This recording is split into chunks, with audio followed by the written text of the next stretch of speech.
اور پھر کیا ہوگا؟ جب صبر کرنے والے ایسا اپنا اجر پا رہے ہوں گے تو یہاں تک کہ جن کی زندگی عافیت میں گزری ہوگی، بغیر تکلیف بغیر اذیت کے گزری ہوگی، وہ تمنا کریں گے کاش ہمارے جسم قینچیوں سے کاٹے گئے ہوتے تو آج ہم کو بھی صبر کا ایسا ہی بدلہ ملتا۔ اتنا زبردست ان کو ان کا اجر جو ہے وہ دیا جائے گا۔ اللہ سے دعا کریں کہ اللہم اجعلنا منہم، اللہ ہمیں ان میں شامل فرما، صبر کرنے والوں میں۔ اور دیکھیے صبر کا تو مرحلہ ہے بھی بڑا ضروری۔ صبر آتا ہے نا جب مخالفت ہوتی ہے، اگر مخالفت نہ ہو تو ہماری صلاحیتیں نکھریں بھی نہ، رگڑ کی وجہ سے ہم نکھر جاتے ہیں۔ مخالفت جب ہوتی ہے، مخالف حالات آتے ہیں، اس سے ہماری اصلاح اور ہمارا تزکیہ اور ہماری صلاحیتوں کے نکھرنے کا یہ چیز جو ہے وہ سبب بن جاتی ہے۔ قل انی امرت ان اعبد اللہ مخلصا لہ الدین وامرت لان اکون اول المسلمین۔ اے نبی صلی اللہ علیہ وسلم، ان سے کہیے مجھے حکم دیا گیا ہے کہ دین کو اللہ کے لیے خالص کر کے اس کی بندگی کروں، اور مجھے حکم دیا گیا ہے کہ میں سب سے پہلے خود مسلم ہوں۔ تو سب سے پہلے تو خود مخلص کر لینا ہے اپنے آپ کو۔ جو دعوت دینے والا ہے وہ اپنے آپ کو سب سے پہلے نکھار لے، سب سے پہلے اپنے آپ کو سنوارے، یعنی کہ دعوت دینے والا ایگزیمشن نہ لے، وہ خود مراعات نہ لے۔ یہ نہ ہو کہ دعوت دینے والا وہ تو رخصت کے درجے پر جی رہا ہو اور دوسروں کو عزیمت کے درجوں کی طرف لے کر چلے کہ تم بڑی بڑی قربانیاں دو اور اپنی جان کو بچا کر بیٹھ جائے۔ اسلام میں ایسی لیڈرشپ کا تصور نہیں، اسلام میں ہے لیڈنگ فرام دا فرنٹ۔ خود اپنے عمل سے تم نمونہ بنو، خود نمونہ بن کے دکھاؤ۔ تو فرمایا کہ دیکھو میں تو حکم دیا گیا ہوں کہ میں اللہ کی عبادت کروں، اپنے دین کو اس کے لیے خالص کرتے ہوئے، اور میں حکم دیا گیا ہوں کہ میں پہلا مسلمان ہو جاؤں، میں اولین فرما بردار ہو جاؤں۔ یعنی کہ یہ میں کوئی اپنی طرف سے بات نہیں کر رہا، بلکہ میں تو خود پابند ہوں، یہ میرے بنائے ہوئے قوانین نہیں ہیں، میں تو خود کسی قانون کا پابند ہوں۔ اور پھر آگے فرمایا قل انی اخاف ان عصیت ربی عذاب یوم عظیم قل اللہ اعبد مخلصا لہ دینی۔ کہو اگر میں اپنے رب کی نافرمانی کروں تو مجھے ایک بڑے دن کے عذاب کا خوف ہے۔ کہہ دو میں تو اپنے دین کو اللہ کے لیے خالص کر کے اسی کی بندگی کروں گا۔ اب یہ کس سے کہلوایا جا رہا ہے؟ کون کہلوا رہا ہے؟ پہلے یہ بتائیں۔ اللہ کہلوا رہا ہے۔ اور کس سے کہلوایا جا رہا ہے؟ نبی اکرم صلی اللہ علیہ وسلم سے۔ کیا کہ انی اخاف ان عصیت ربی عذاب یوم عظیم، کہ مجھے ڈر ہے کہ اگر میں اپنے رب کی نافرمانی کروں گا تو ایک بڑے دن کا عذاب آ جائے گا۔ یہ آیات قرآن میں موجود ہیں، اور اس لیے موجود ہیں کہ کلٹس کا دروازہ بند ہو جائے، کوئی پرسنالٹی ورشپ نہ شروع کر دے، شخصیت پرستی نہ شروع ہو جائے، کوئی نبی اکرم صلی اللہ علیہ وسلم کو خدا نہ بنا دے، ان کو نہ پوجنے لگ جائے۔ اللہ تو اللہ ہے، الرب رب وان تنزل، چاہے پہلے آسمان پر بھی آ جائے تو رب ہی ہے، والعبد عبد وان ترقى، اور بندہ بندہ ہے چاہے وہ 7ویں آسمان پر چلا جائے۔ اللہ اللہ ہے، محمد بندے ہیں، وہ خدا کی خدائی میں شریک نہیں، وہ بھی اپنے رب کا تقوی اختیار کرتے ہیں، امیدیں اپنے رب سے لگاتے ہیں اور ڈرتے اپنے رب سے ہیں۔ اگر وہ اللہ کے رسول ہیں اس کا مطلب یہ نہیں کہ اب وہ اپنی مرضی کر سکتے ہیں، نہیں، ان کو فرما برداری کرنی ہے، اور ان کو بھی یہ حق حاصل نہیں ہوتا تھا رسولوں کو کہ وہ نافرمانی کریں کسی معاملے میں۔ اگر وہ نافرمانی کرتے بالفرض محال، جو کہ ناممکن تھا، لیکن اگر وہ بھی نافرمانی کرتے ان کو بھی سزا ملتی۔ تو یہ تو دراصل مشرکوں کو سنایا جا رہا ہے، خطاب تو ہے نبی اکرم صلی اللہ علیہ وسلم سے، عتاب کافروں کے اوپر ہے کہ تم کیسے لاپرواہ ہو گئے ہو، تم کیسے اپنے آپ کو تم نچنت سمجھ رہے ہو کہ تمہاری پکڑ نہ ہوگی، تم نافرمانیاں کرو گے تم کو اللہ نہ پکڑے گا۔ ضرور پکڑے گا۔ اور دوسرے یہ جو انداز ہے اس میں بتانا یہ مقصد ہے کہ دیکھو کوئی بھی ایکسیپشن نہیں ہے اللہ کے ہاں، اللہ کا انصاف بے لاگ ہے، سب پر نافذ ہوتا ہے۔ تو اگلا انسان بھی ضد کا، انا کا شکار نہ ہو۔ حتی الامکان ضد اور انا کا شکار ہونے سے بچایا جا رہا ہے اس کو کہ دیکھو میرا خود اپنا بنایا ہوا قانون تو نہیں، میں تو خود پابند ہوں، میں تو خود فالوور ہوں، اور میں اللہ کی بندگی کر رہا ہوں اپنے دین کو اسی کے لیے خالص کرتے ہوئے۔ اب ان سے خطاب کیا جا رہا ہے مشرکوں سے، فَاعْبُدُوا مَا شِئْتُم مِّن دُونِهِ، تم اس کے سوا جس کی بندگی کرنا چاہو کرتے رہو۔ اب دیکھیے کیا لکھا ہے، فَاعْبُدُوا مَا شِئْتُم مِّن دُونِهِ، تم عبادت کرو جس کی تم چاہو۔ اب کوئی قرآن کو کوٹ کرے اور کہے کہ قرآن میں تو لکھا ہے تم جس کی چاہو عبادت کرو، تم چاہو تو تم داتا گنج بخش کی عبادت کرو، اور تم چاہو تو شیخ معین الدین چشتی کو تم غوث پاک کہو، تم اجمیر شریف جا کر تم نیازیں چڑھاؤ، تم جس مزار کا تم چاہو طواف کرو، تم جس دیوی دیوتا کو چاہتے ہو پکارو، لکشمی دیوی کو یا وینس کو یا اولمپس کو یا جس کو جی چاہے، لات کو، منات کو، عزا کو پکارو۔ فَاعْبُدُوا مَا شِئْتُم مِّن دُونِهِ، قرآن تو کہہ رہا ہے تم جس کی چاہتے ہو عبادت کرنا تم کرو اللہ کے علاوہ۔ قرآن کوٹ بھی کرے تو ٹھیک کہہ رہا ہوگا جی، آؤٹ آف کانٹیکسٹ ہے، قرآن کوٹ کر رہا ہے پھر بھی غلط کہہ رہا ہے، یہاں اجازت نہیں ہے، دھمکی ہے۔ یہ اجازت اور وجوب کے لیے نہیں آ رہا امر، اور وہ پھر گرامر بھی پڑھا دے کہ دیکھو فَاعْبُدُوا، فا کی وجہ سے دیکھو یہ نون گر گیا، یہ امر آ رہا ہے، یہ بھی بتا دیا اس نے آپ کو کہ ہاں کرو، یہ تو حکم اللہ دے رہا ہے کہ تم کرو عبادت اللہ کے علاوہ جس کی چاہو۔ یہ آپ کو کیوں بتایا جا رہا ہے؟ اس لیے کہ لوگ اس طرح قرآن کوٹ کر رہے ہیں، خاص طور پہ احادیث کا انکار کرنے کے لیے، تو پہچانے ان کے آپ چال کو اور ان کے حملے کو، ایسی باتیں کرتے ہیں، اور جس کا علم نہیں ہوتا وہ بیچارہ ان کی باتوں میں آ جاتا ہے، کہتے ہیں ہاں لکھا تو ہے قرآن کے اندر۔ کوئی قرآن کوٹ کرتا ہے پھر بھی غلط کہتا ہے، اس لیے کہ آؤٹ آف کانٹیکسٹ کوٹ کر رہا ہے۔ تو یہاں یہ اجازت کے لیے بھی نہیں آ رہا امر، نہ وجوب کے لیے آ رہا ہے کہ تم پہ واجب ہے کہ تم یہ ضرور کرو، یہ دھمکی ہے۔ امر دھمکی کے معنوں میں بھی آتا ہے کہ کرو تو صحیح، ذرا تم پھر دیکھنا، تم یہ انداز ہے۔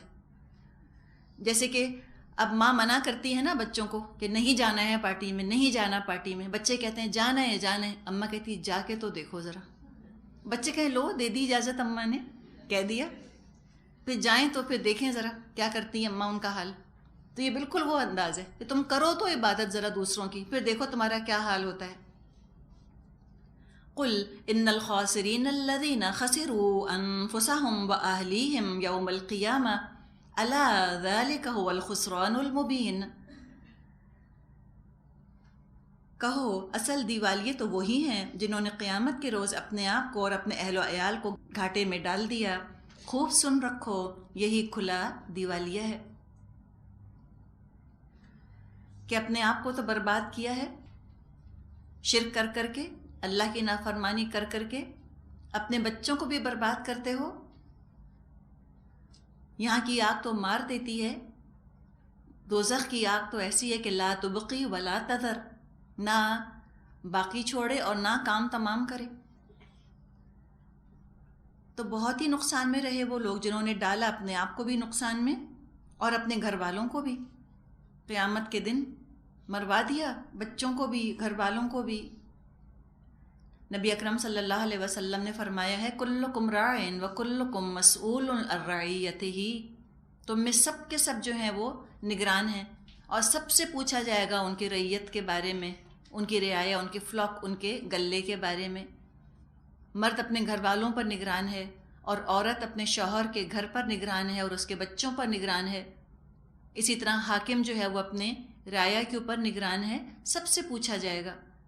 تو یہ ہم سے صرف یہ نہیں پوچھا جائے گا کہ تم نے کیا کھلایا اور کیا پلایا بچوں کو، یہ بھی پوچھا جائے گا کیا سکھایا بچوں کو، اس دن کی تیاری کروائی تھی یا نہیں کروائی تھی۔ تو اس خسارے سے اگر بچانا ہے تو پھر ذرا محنت تو کرنی ہوگی، جیسے کہ قرآن میں آتا ہے، انشاءاللہ سورہ طور میں ہم پڑھیں گے، جنت میں جانے والوں سے پوچھا جائے گا کہ کس چیز نے تم کو جنت میں پہنچایا، وہ کہیں گے انا کننا قبل فی اہلنا مشفقین، کہ ہم تو اپنے گھر والوں میں ڈرتے رہتے تھے. کس طرح؟ اپنے آپ کو تصور میں لے آئیے، اللہ کرے کہ ہم ایسے ہوں جو گھر والوں میں ڈرتے ہوں کہ بچوں نے نماز پڑھی یا نہیں پڑھی. اب اپنی نماز تو کوئی بڑی چیز لگتی نہیں کہ ہم نے فجر پڑھ لی تو کوئی بڑا کارنامہ انجام دیا. نہیں، اب تو فکر یہ ہے کہ مجھے تو اتنی دیر پہلے اٹھنا ہے کہ بچوں کو اٹھایا جا سکے، ان کو نماز کے لیے تیار کیا جا سکے. خود روزے رکھنے ہیں تو بچوں کو بھی رکھوانے ہیں، خود حجاب کرنا ہے تو بیٹیوں کو بھی کروانا ہے.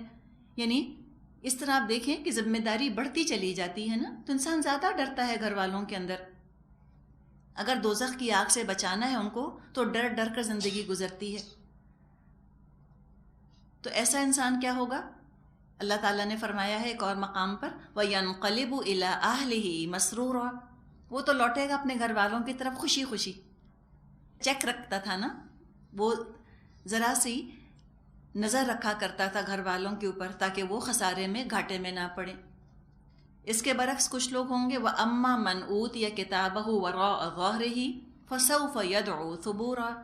کچھ لوگ ایسے ہوں گے قیامت کے دن جن کو ان کا اعمال نامہ ان کی پیٹھوں کے پیچھے سے ملے گا، یعنی بائیں ہاتھ میں ملے گا، موت کو پکاریں گے. وَيَصْلَىٰ سَعِيرًا، اور وہ بھڑکتی آگ میں گرنے والا ہوگا ایسا شخص. اس کا کیا قصور تھا؟ کیوں گرا یہ آگ میں؟ إِنَّهُ كَانَ فِي أَهْلِهِ مَسْرُورًا، یہ اپنے گھر والوں میں بڑا خوش مگن رہا کرتا تھا. کہتا تھا لیو اینڈ لیٹ لیو، ابھی تو چھوٹے ہیں، ابھی تو ینگ ہیں، ابھی تو شادیاں نہیں ہوئیں، ابھی تو کھیلنے کودنے کی عمر ہے. یہ کرتے کرتے کرتے کرتے عادتیں بچوں کی پختہ ہو گئیں، بچپن سے نہیں ٹرین کیا. ہر بات میں ڈرتے رہے کہ اب ٹراما ہو جائے گا، اب مس فٹ ہو جائیں گے، اب پیئر پریشر ہے تو فرینڈز مذاق اڑائیں گے. یہی سوچتے رہے.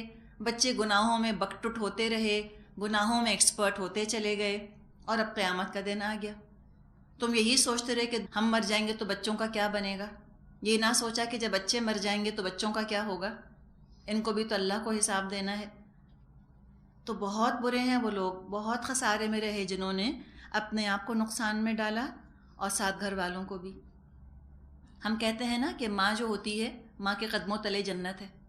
تو پھر ماں یہ بھی تو دیکھے کہ میں کس راستے کی مسافر ہوں. بچے میرے نشان قدم پر چلیں گے تو کہاں پہنچیں گے؟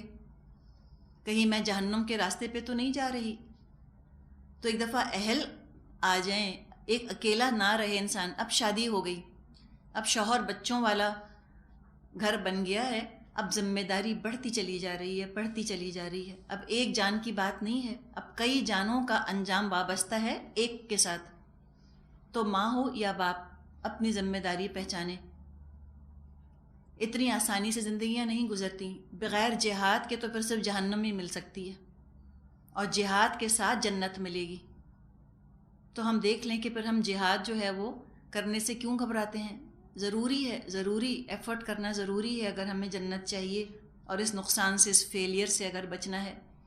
دنیا کے اتنے سے ایگزامز ہوتے ہیں، ہم کھپ جاتے ہیں بچوں کے پیچھے. صرف اسکول کے ایڈمیشن کے ایگزامز کے لیے ٹیوشن ہے آج کل باقاعدہ. کتنی ہم فکر کرتے ہیں بچوں کی پڑھائی کی، جبکہ کیا ہے، کوئی بات نہیں، فیل ہو گیا تو کیا دوبارہ ایگزام دے لیں گے. اگر ہمیں یہ پتا ہو کہ ہمارا بچہ اس کلاس میں فیل ہو گیا تو مس آگ میں ڈال دیں گی، تو پھر بتائیں ہم کتنا تڑپ کے پڑھائیں گے اپنے بچوں کو. تو اتنا تڑپنا ہے بچوں کے لیے، اتنی فکر کرنی ہے. لیکن اس فکر کو غصے میں تبدیل نہیں کرنا، اس فکر کو حکمت کے اندر تبدیل کرنے کی ہمیں ضرورت ہے تاکہ اس بڑے نقصان سے بچ جائیں. پھر کیا ہوگا؟ اس جہنم کا حال ہے لَهُم مِّن فَوْقِهِمْ ظُلَلٌ مِّنَ النَّارِ وَمِن تَحْتِهِمْ ظُلَلٌ، آگ کی چھتریاں اوپر سے بھی چھائی ہوئی ہوں گی اور نیچے سے بھی چھتریاں چھائی ہوئی ہوں گی. ذَلِكَ يُخَوِّفُ اللَّهُ بِهِ عِبَادَهُ، یہ وہ انجام ہے جس سے اللہ اپنے بندوں کو ڈراتا ہے کہ بچو اس آگ سے. یا ایھا الذین آمنوا قوا انفسکم واہلیکم نارا، سورہ تحریم میں فرمایا کہ اے لوگو جو ایمان لائے ہو، تم بچاؤ اپنے آپ کو اور اپنے گھر والوں کو آگ سے. ذالک یخوف اللہ بہ عبادہ، اس سے اللہ ڈراتا ہے اپنے بندوں کو. یا عبادی فاتقونی، تو اے میرے بندو مجھ سے ڈرو، میرا تقوی اختیار کرو. تم نے کیا پرائیورٹیز، کیا ترجیحات جو ہیں وہ تم نے اپنی بنائی ہوئی ہیں. اس کے برعکس کچھ لوگ ہیں والذین اجتنبوا الطاغوت ان یعبدوها وانابوا الی اللہ لہم البشری فبشر عباد، بخلاف اس کے جن لوگوں نے طاغوت کی بندگی سے اجتناب کیا اور اللہ کی طرف رجوع کر لیا، ان کے لیے خوشخبری ہے۔ طاغوت کو انہوں نے چھوڑ دیا۔ جو شخص بھی ان کو اللہ کی نافرمانی کے فائدے بتاتا تھا، یہ اس سے کوسوں دور بھاگا کرتے تھے، اس کی صحبت میں نہیں بیٹھتے تھے۔ جہاں ان کو فیل ہو جائے کہ یہ مجھے اللہ کا باغی بنانا چاہتا ہے، یہ اس سے بچ جایا کرتے تھے۔ اجتنب الطاغوت، دور رہتے تھے طاغوت سے کہ کہیں وہ اس کی بندگی نہ کرنے لگ جائیں۔ اور جھکتے کس کی طرف تھے؟ انابو اللہ، اللہ کی طرف جھکنے والے، رجوع کرنے والے، تو ان کے لیے خوشخبری ہے۔ فبشر عباد، اے نبی صلی اللہ علیہ وسلم میرے بندوں کو خوشخبری سنا دیجئے۔ وہ کہتے ہیں نا کہ عبد دیگر عبدہو دیگر، بندہ تو غلام تو سب کسی نہ کسی کے غلام ہے، کوئی فیشن کا، کوئی سوسائٹی کا، کوئی نفس کا، لیکن اللہ کا غلام ہونا، اللہ کے غلاموں کی تو شان ہی نرالی ہوتی ہے۔ اور خوشخبری ہے تو کس کے لیے؟ ہر غلام کے لیے نہیں، اللہ کے غلام کے لیے۔ اللہ کے بندے بنو، اللہ کے بندے، اس سے بڑا کیا آنر ہوگا؟ ہائیسٹ اچیومنٹ ہے یہ، تمہارا لائف ٹائم ٹارگیٹ ہے، تم نے جو اچیو کر لیا۔ لائف ٹائم ایمبیشن ہونی چاہیے، زندگی کا ہدف، زندگی کا مقصد کہ ہم میں اللہ کی بندی بن جاؤں۔ اور بس دعا کیا کریں کہ اللہ مجھ میں ایسی خوبیاں پیدا کر دے کہ میں تیری محبت کے قابل ہو جاؤں۔ دعا کیا کریں اللہ مجھے نیک بنا دے، مجھے نیک بنا دے، بس تڑپ کے دعا کیا کریں کہ اللہ مجھے نیک بنا دے، ایسی خوبیاں میرے اندر آ جائیں کہ اللہ بس تو مجھ سے محبت کرنے لگ جائے۔ اللہ کے بندے بن گئے۔ اور کون ہوتے ہیں اللہ کے بندے؟ الذین یستمعون القول فیتبعون احسنہ اولئک الذین ہداہم اللہ واولئک ہم اولو الالباب۔ میرے وہ بندے جو بات کو غور سے سنتے ہیں اور اس کے بہترین پہلو کی پیروی کرتے ہیں، یہ وہ لوگ ہیں جن کو اللہ نے ہدایت بخشی ہے، اور یہی دانش مند ہیں، یہی عقل مند لوگ ہیں۔ تو اللہ کے بندوں کی پہلی صفت کیا ہے؟ الذین یستمعون القول، غور سے سنتے ہیں بات کو، سننے والے ہوتے ہیں۔ اللہ کا بندہ بننے کا جو نقطۂ آغاز ہے، سٹارٹنگ پوائنٹ ہے، اللہ کے کلام کو سننا، اور خالی یسمعون نہیں، یستمعون، غور سے سنتے ہیں، دل لگا کے سنتے ہیں، ہیئر کرتے ہیں، پھر کمپریہینڈ بھی کرتے ہیں۔ صرف لسن والی حد تک رہ نہیں جاتے، سننے کی حد تک محدود نہیں، سمجھنے کی کوشش بھی کرتے ہیں، اور پھر جو سمجھتے ہیں اس کو عمل میں ڈالتے ہیں۔ اور کیسے عمل میں ڈالتے ہیں؟ فَيَتَّبِعُونَ أَحْسَنَهُ، وہ پیروی کرتے ہیں اس کے بہترین پہلو کی۔ رخصتوں پر دار و مدار نہیں ہوتا ان کا، عزیمت کے راستے تک، عزیمت تک پہنچنا چاہتے ہیں۔ جہاں تک رخصت کا تعلق ہے اس کی بھی اجازت ہے، اگر جان پر بن آئے کلمہ کفر کہنے کی بھی اجازت ہے۔ سورہ نحل میں ہم نے پڑھا تھا عمار بن یاسر رضی اللہ عنہ نے اس رخصت کو استعمال کیا تھا۔ انہوں نے جب کفار نے ان کو اتنا ٹارچر کیا تو کلمہ کفر کہہ دیا تھا انہوں نے، اجازت ہے، گناہ نہیں۔ لیکن ایک طرف ہم دیکھتے ہیں کہ حضرت یاسر اور حضرت سمیہ کی قربانیاں ہیں، ان کو بھی اجازت تھی کہ کلمہ کفر کہہ کر اپنی جان بچا لیں، لیکن انہوں نے جان دینا گوارا کیا، کلمہ کفر کہنا گوارا نہ کیا۔ تو یہ کیا ہے؟ فَيَتَّبِعُونَ أَحْسَنَهُ، بہترین کی انہوں نے پیروی کی۔ اور سچی بات یہ ہے کہ جو خون کو گرماتے ہیں واقعات، وہ عزیمت کے واقعات ہی گرماتے ہیں، اور رخصت کے پہلو گرماتے نہیں۔ تو کچھ لوگوں کو تو عزیمت پر عمل کرنا ہوگا، بیسٹ آف دا بیسٹ کر کے دکھانا ہوگا عمل سے، جو کہ رسول کیا کرتے تھے، اور جو رسول کی پیروی کریں وہ لوگ بھی۔ تو ایسے لوگ اگر معاشرے میں ہوں تو الحمدللہ دوسروں کے لیے بہترین نمونہ بنتے ہیں۔ تو رخصتیں تلاش نہ کرے انسان، لوپ ہولز نہ ڈھونڈے، ایکسکیوزز نہ بنائے، محنت کرے، صبر کرے، لگا رہے، جہاد کرے، ہجرت کرے، اعلیٰ سے اعلیٰ درجوں پر ایمبیشس ہو جائے آخرت کے لیے۔ آخرت کے لیے قناعت کرنے والا نہ ہو کہ ٹوٹی پھوٹی جنت مل جائے تو چلو ٹھیک ہے، نہیں، جنت الفردوس سے کم کو اپنا ہدف نہ بنائے۔ دنیا میں بھی تو ہم ایمبیشس ہوتے ہیں نا، ہم کم سے کم پر کب راضی ہوتے ہیں دنیا میں؟ تو آخرت کے لیے ہم منیمم کے اوپر کیوں راضی ہوں؟ دعا کریں اللہ سے کہ اللہ میرے اندر یہ طلب پیدا ہو جائے آخرت کے اعلیٰ درجے حاصل کرنے کی، اور اپنی اولاد کو جب دنیا کے لیے اتنا ایمبیشس دیکھیں تو ضرور اللہ سے دعا کریں کہ اللہ میری اولاد آخرت کے لیے ایسی ایمبیشس اور ایسی محنتی ہو جائے جیسے کہ دنیا کے لیے یہ محنتی ہے۔ نحمدہ ونصلی علی رسولہ الکریم، اما بعد فاعوذ باللہ من الشیطان الرجیم، بسم اللہ الرحمن الرحیم، رب اشرح لی صدری ویسر لی امری واحلل عقدۃ من لسانی یفقہوا قولی۔ سورۃ الزمر آیت نمبر 19 سے انشاءاللہ تعالی ہم شروع کریں گے۔ سورہ زمر کا آپ انداز دیکھ رہی ہیں، نامکمل جملے بات کی جاتی ہے، جملہ ادھورا چھوڑ دیا جاتا ہے، فل ان دا بلینکس کی طرح ہے۔ اب تم خود ہی اپنی عقل سے، اپنی سمجھ سے، اپنے تصور سے، اپنے خیال سے تم خود ہی اب اس گیپ کو یا جو یا وقفہ دیا جا رہا ہے اس کو تم خود ہی پر کر لو، خود ہی فل کر لو۔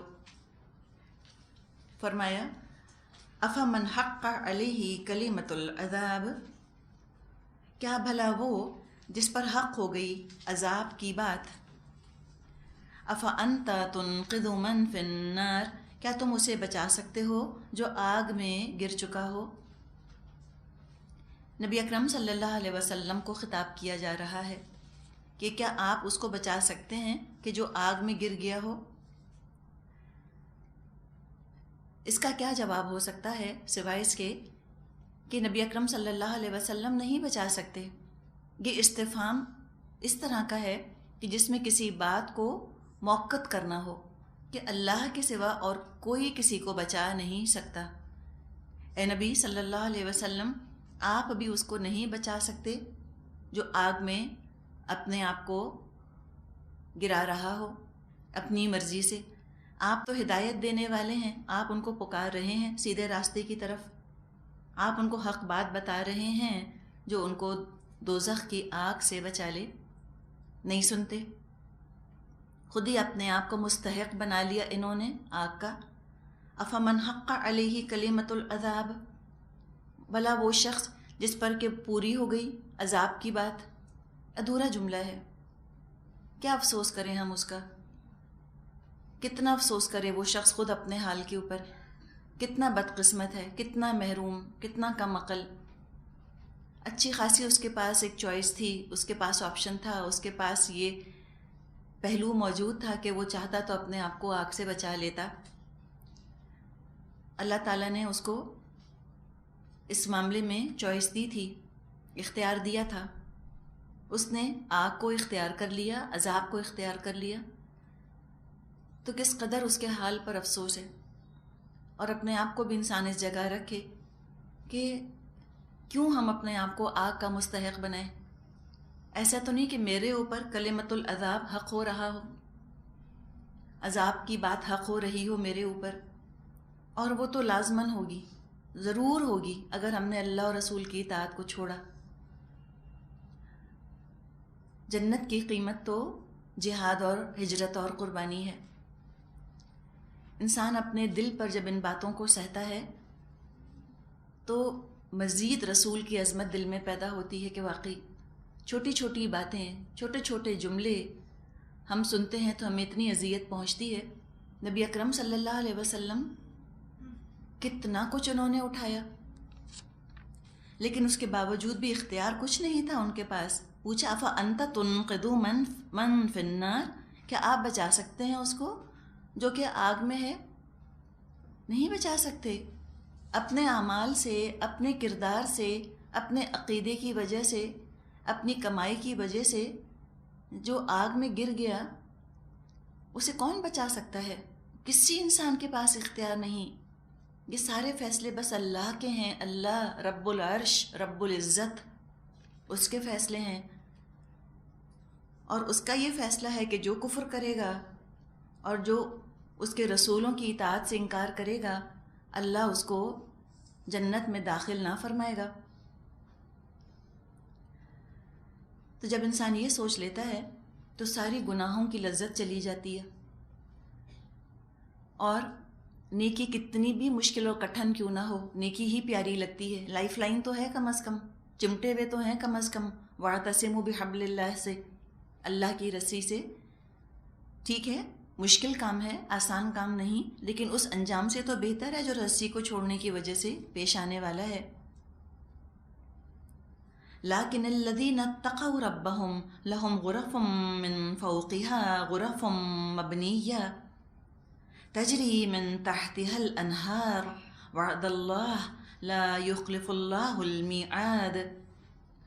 البتہ جو لوگ اپنے رب کا تقوی اختیار کرتے ہیں ان کے لیے بلند عمارتیں ہیں، منزل پر منزل بنی ہوئی ہے، جن کے نیچے نہریں بہہ رہی ہوں گی۔